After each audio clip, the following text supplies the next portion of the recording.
Welcome back to IMAP। अब IMAP का कुरा के छन् एकदमै दामी छन्, let's C.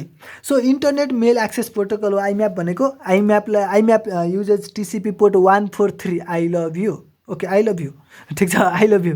Okay, IMAP uses I love you, मतलब तपाईँलाई याद भयो होला 143। ठिक छ, ओके गुड। अब IMAP ओभरकम्स POP3ले कति युज गर्थ्यो? 110 युज गर्थ्यो भने IMAPले 143। IMAP overcomes the demerits of POP3। POP3 को डिमेरिट्सलाई ओभरकम गर्छ। के थियो त POP3 को demerits? If user wants to maintain a folder hierarchy on remote सर्भरमै उसले फोल्डर हाइरार्की बनाउन चाहन्थ्यो भने that can be access from any computer. जुन कम्प्युटरबाट पनि गर्न मिल्ने त्यो गराउन चाहन्थ्यो भने त्यो चाहिँ पोसिबल थिएन। POP3 मा पोसिबल थिएन। तर यही कुरालाई रिजल्भ गर्नको लागि अब हामीसँग छ IMAP। Boom. Okay, so IMAP हामीसँग के छ त? IMAप has more features along with more complexity. धेरै फिचर पनि छ, धेरै कम्प्लेक्सिटी पनि छ।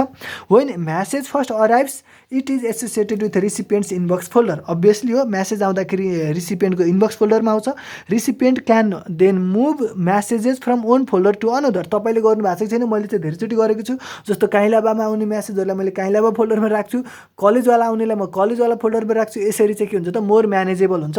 र यो मैले सर्भरमा नै राख्छु ताकि त्यो उसो हुन्छ। अहिले त अझै धेरै नै एडभान्स भइसक्यो। So okay, IMAP maintains state information across IMAP session. For example names of folder in which messages are associated with which folders. यो कुराहरूको लागि चाहिँ उसले के गर्छ त, स्टेट इन्फर्मेसन मेन्टेन गर्छ।